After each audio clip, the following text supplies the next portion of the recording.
Okay, we're back with another record show finds video. It's September 8th, Sunday. Record show down in Dedham, Mass at the VFW. They do that about 5 times a year. It's always a good show. This one was really fun. I bought a ton of records, spent a lot. I went with 195 in cash, which was mostly birthday money from my parents, and came back with $3. I did make a mistake on one that I'll show you. But before I get into the records, like I said, it was a really fun show. I was there probably a minute or two and I fell in love. I was the first table I was at flipping through records. The table behind that one on the other side of the row, there was a young couple, I'm going to say maybe mid-30s or so. I don't know if husband and wife or boyfriend and girlfriend. The man appeared to be the main seller, the main dealer. And either his girlfriend or wife was there with him, and she was just beautiful. Long, dark, curly hair, red lipstick, beautiful face. Like she was. So they have a guy there that has a little setup, plays some music, basically MCs the show. And this girl was dancing a little bit to the music. I was like, damn, I'm in love. But sadly, she was taken. And I did buy one record from them later on. And I did a good deed. I was at one point in the show just flipping through some. There's a married couple from Connecticut, I think they are, that they sell at all the shows I go to, and I'm nosy. I like to see what other customers are looking at and buying. There was a young girl, she's probably in her early 20s, and she had a copy of Heart's Passion Works. So I said to her, I'm like, I hope you have their first two records or are looking for them, because that's like their fifth best, which it really is. It's not really one of the better albums. And she said, oh, I've been looking for the first two. I can never find them anywhere. I'm like, oh, they're usually all over the place at the shows. So later on, I found a copy of Little Queen from a guy who sells everything for $5 that I know. So she was still there, and I flagged her down, and she came over and bought it. She's very thankful that I found it, was thinking of her. So anyway, all right, I'm just going to go by the sellers if I can remember what I paid for everything here, and what I got from each seller. Excuse me. So this first one, this guy, the first table I was flipping through, he always has a lot of cheaper stuff, 50% off boxes, things like that. And this was one of the 50% off boxes. The Beatles Live at the Star Club in Hamburg, Germany, 1962. This came out, I think, in 77. It's a double LP. So he had it for $10, but it was in his 50% off box. So it's $5. Both records are really clean, a little dusty, but no marks. So that'll be a good listen. It's got a bunch of songs on there, early Beatles stuff. That was the only thing I bought from him. The next table I was at, this guy had some good prices. I was in just a spending mood today. I actually put some stuff back. I could have spent more, but I didn't really have the cash. So Derek and the Dominoes in concert. This is a double record. He had it listed at 15. This is an original and pretty much, I'd say, mint condition, both records. And then Traffic, Mr. Fantasy. This is another original. He had this listed for 12. So that's 27 right there. And then Johnny Winter's Saints and Sinners. Not one of my favorite Johnny Winter records. I do like his early stuff. He's really good blues rock. But it's only $10. It's in really nice shape, and it's actually still in the shrink, and it's got the hype sticker. So if you've watched any of my other videos, the two of you that have, I will keep the hype sticker. So I'll take the shrink off and cut that sticker off and keep that, which is pretty cool because you don't always see a lot of hype stickers on the older records especially. So those three were 37, and he gave me the three for 30. So basically got all three for $10 a piece, which was really a good deal. The next seller I hit, it's crazy. I'm not a huge Beatles fan. I do like some of their stuff. I don't really collect them. I have, I don't know, maybe 8 or 9 records. They're not all originals or anything. I don't really look for any Beatles stuff. But if I find some stuff that's in good condition and it's reasonably priced, especially if it's like original, I will pick it up. This is the Beatles at the Hollywood Bowl. They played, so you can see on the cover, it's cool. It's a little bit embossed there. It's August 23rd, 1964 and August 29th, 1965. And this is in really, really nice shape as well. Some good songs on there, if you can see a lot of the early Beatles stuff. Had it listed for 15, and I did at this show. I found a few copies of things I've been looking for upgraded copies of. You would never know by looking at this cover that this appears to be an upgraded copy for me of Pearl. It's an original, Columbia 1971. The cover's pretty beat. The one I have is also an original, and the cover on that is pretty beat. But this record is really, really clean looking, so hopefully it plays better. That was one of the few I had noted that I wanted to find a better playing copy of. So those two total 23, and he gave them to me for 20, so that was a few bucks off that. I didn't get any like huge deals at this show, but a few bucks off here and there was good. This one I splurged a little on. This is an original U.S. pressing of Fleetwood Mac's first album, Peter Green's Fleetwood Mac it's called, back when they were a British blues band with Peter Green. And this is an original U.S. pressing on Epic, and it's really, really clean, and it's really hard to find. I wasn't particularly looking for this, but I do like their early blues stuff, and this would be the first thing I've bought of theirs, really. And it's, like I said, their first record with Peter Green. I wasn't going to pay 40. I asked him if he'd do 30, and he said he'd do 35, so I splurged on that. But again, it's really, really clean. I think this is the first copy of this record I've seen at any record show, and I've been going to record shows for 8 or 9 years now, so I figured it was worth 35. That'll be a good listen. This was the only one I probably could have passed on. Alice Cooper, Billion Dollar Babies. The guy had it listed for 24. I offered 20. He gave it to me for 22. It's probably Alice Cooper's best record. I bought his greatest hits a few shows ago, and I really liked it, so I looked around other stuff I could pick up. I picked up Killer at the last show I was at for about $12 maybe, and this was the only other one of his I really wanted. And it's in nice shape. It's not an original. This came out in 73. As far as I can tell, this is either a 74 or a 75 repress, but it's in really nice shape. So that was 22, and maybe I wouldn't say I paid too much for it. I don't think you see it in this kind of condition less than 20, unless it's like a later reissue. But it's one of those, I'm like, I don't need this, but it's one of the two Alice Cooper records I wanted after his greatest hits, and I already got the other one at the last show, so went for that one. This next dealer that I had a bunch of stuff. I'd say the theme of his was good prices, records in good shape, but covers beat. And I made one mistake with this, but I picked up several from him. So he had some $3 and $1 boxes on the floor. This was in the dollar bin. It's the soundtrack for the movie 1969. If anybody's familiar with that movie, it came out in 88. It's got Robert Downey Jr., Kiefer Sutherland, Winona Ryder. I've seen it a couple times. I don't remember all of it.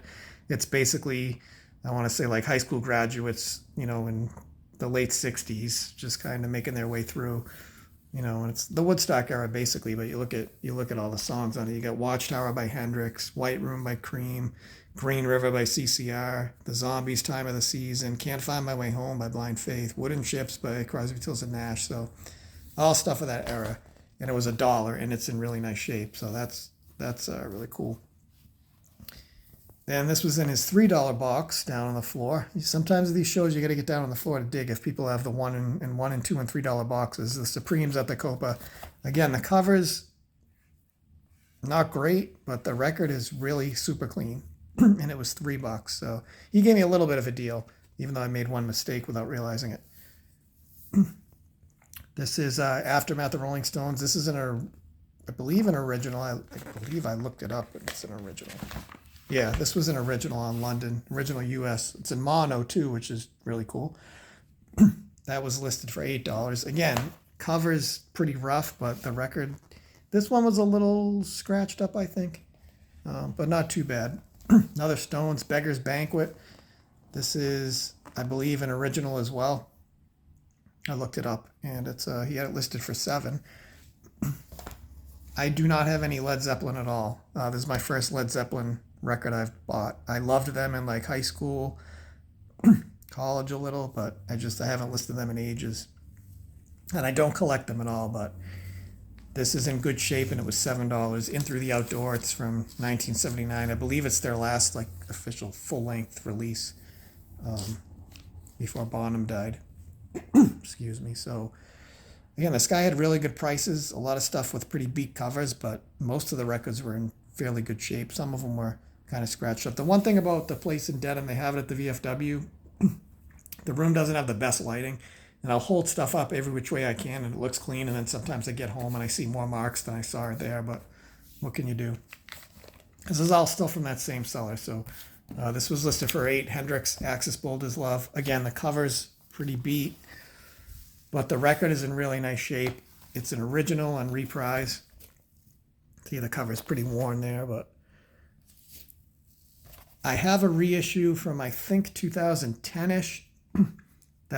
I bought new. It's, it was brand new when I bought it, probably in like 2014-ish. It's still in mint condition. It's got a really nice booklet inside with pictures, but I wanted it original just to have, because this is my favorite Hendrix record. I think it's his best with the experience. And it's not only original, but the record itself is in really nice shape, even though the cover is pretty beat. So for $8, I'm like, definitely. So that's another copy of, not an upgraded copy, but an original of something I had a 2000s reissue of. He had that for $8. This was also $8, and I made a mistake on this. He said, oh, it's listed for $8 because the cover is kind of beat, which like a lot of his covers were. And the record looked in really good shape. So I was happy. It's like a late 70s. This came out in 70, and this is like a late 70s reissue. And it looked really clean, and then when I got home and looked, there's a few marks, but unfortunately, this is American Beauty, Grateful Dead, for those that don't know. The album inside is The Dead's Working Man's Dead. Wouldn't be such a huge deal, but I already have a copy of this. So what can you do? So that was basically $8 down the drain, a record I already have. So that was $8. It's just hard doing with one hand. I don't like to be on camera. I think everything that I got from him added up to $42, and he gave it to me for $40. And I didn't mind that. Normally I would ask for like $30 or $35, but he had such great prices. I wasn't going to complain about $40, only getting $2 off. Unfortunately, though, with that Dead record, that cost me about $8, but what can you do? This next one, I just bought one from the seller. This couple I know, they sell it every show. And this was in his $3 off bin, or boxes, I should say. Best of Wilson Pickett Volume 2. I have Volume 1 already, so this is a good addition. I just like the soul stuff. I don't tend to buy a lot of like greatest hits or best ofs, but with soul music where I don't listen to a ton of it, I will, buy some greatest hits. I know the last show I picked up a Best of Sam and Dave for like $10, and that's really clean. So just something to throw on sometimes when you want to hear some soul and you don't want to dig too deep into the actual artists themselves. Then the next seller, this was the couple with the beautiful girlfriend or wife that I fell in love with. So this is another one I was looking for an upgraded copy of, The Doors' Strange Days. I have an original. It's, I think, a second pressing. It's either a first or a second pressing. The cover is not in great shape, and the album is not destroyed, but it's pretty noisy. It plays a lot of static and surface noise, and I really like this album. This is my favorite Doors album. I'm not a huge Doors fan, but I have several of their stuff, and this is definitely my favorite of theirs. So I've been saying for a while I want an upgraded copy. But, the originals are expensive now. I'm like, well, that's all right. I already have a first or second pressing. So this was it was listed for $12. He gave it to me for $10, which is great. And I think it's not an original. It's on Elektra. It's probably a 70s pressing, because I believe this came out in 68 or 9, maybe 68. So I think this is a 70s pressing. I haven't looked that up yet. It's definitely not like a 80s. I know the Elektra Red and Black label that came out like the 80s. This is probably 70s. but it's super clean, and I got it for $10. And the fact that I already have like a first or second pressing, this will be like my play copy. So I was really psyched about that. So I'd spent a lot. Like I said, I brought 195 in cash, most of which was just birthday money from my parents. And I had about, I think, 25 to 30 left, something like that, after all this. And I found I haven't seen this. This was a really cool find. It's no doubt the singles 92 to 2003. It's a double LP. It's one of those Target limited edition exclusive ones. I know, Target and Walmart do a lot of these exclusive releases. I don't collect any of them. At the last show, I did buy Evanescence Fallen, which was a Walmart exclusive on colored vinyl, which was cool. But they're limited edition things. I'm not a big collector of limited edition things. If it's an album I want, I don't care if it's limited edition. If it is, it's cool. But again, this is sealed actually, so I'll open it and take that hype sticker off and keep it. But he had it listed for 25. Like I said, it's still sealed. And I asked him if he'd do 20, and he did. So I looked it up online. It sells at Target for $39.99, so $40. So I got it for half of that, and I think I saw it on Amazon for like 35. But, some of these Walmart, Target, limited edition exclusive, I know a lot of people buy them in tons and then flip them online for ridiculous prices, which is kind of hurting the record collecting hobby. But I mean, for $20, I'm not going to flip this. And it's all their singles. I'm not a huge No Doubt fan, but if you were around the late 90s, early 2000s, I mean, Just a Girl, It's My Life, Hey Baby, Sunday Morning, Hella Good, New is probably my favorite No Doubt song. That and Excuse Me, Mister, Spiderwebs, Don't Speak, Ex-Girlfriend. So it's got all their singles from 98 to 03. So, and it's sealed, so it's gonna sound brand new. So that was 20, and I had $8 left to my name. And the last guy I hit was this guy Matt, who I know that he's got a record store in Salem, Mass. I think he sells everything for $5 at every show, and some of it's not great, but he's got some good stuff. And over the years, I've bought a lot of great stuff from him. A lot of like 80s hair metal and stuff that you probably couldn't find now for like less than 30, 40, $50.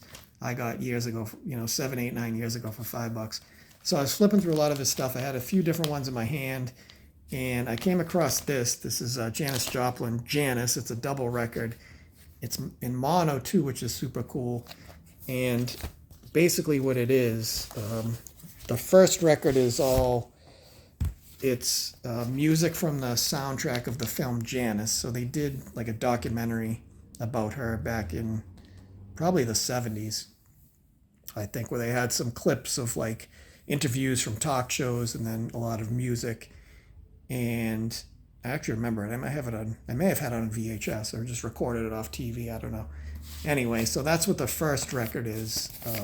All those basically music from the soundtrack of that film. And the second album is, I'll open the gatefold here so we can see because it's really cool. And it's got a booklet too. So the first one, from the soundtrack of the motion picture Janis, and it's got some music and it's got some interviews. Yeah, there's a Dick Cavett TV interview. I remember that from the movie. But the second record is early performances, which I'm really psyched to listen to because Janis was majorly influenced by the blues, the old blues, pre-war and stuff like that. So if you know any of that stuff, you'll be familiar with some of these tracks. Careless Love, which is a Bessie Smith song. I love that song, so it'll be cool to hear her do that. I'll Drown in My Own Tears, Ray Charles did. Kansas City Blues, I know. Trouble in Mind, I know Freddie King did that. I'm not sure who wrote that. Black Mountain Blues, that might be another Bessie Smith song, I'm not sure. But I'm really excited to listen to that one because I've heard on YouTube and stuff some of Janis's like early performances where she did a lot of blues covers and her voice sounded really good back then. And then it's got this cool photo booklet. And pictures of her as a kid, young. Flip through some of that. So that is super cool. And $5 for a double record. So you can't beat that. I've got, like I said, some great stuff from him over the years. And he was the one that had a copy of Little Queen, and I had him turn around and flag the girl down that had been looking for it. Um, so that was good. So that was it. 19 records in all. One, of course, was a mistake that I already have in the wrong cover. Um, but I spent 192, so I averaged about $10 a record. You can't beat that. And another one coming up. I actually didn't want to spend too much today because there's another show next Sunday in Woburn.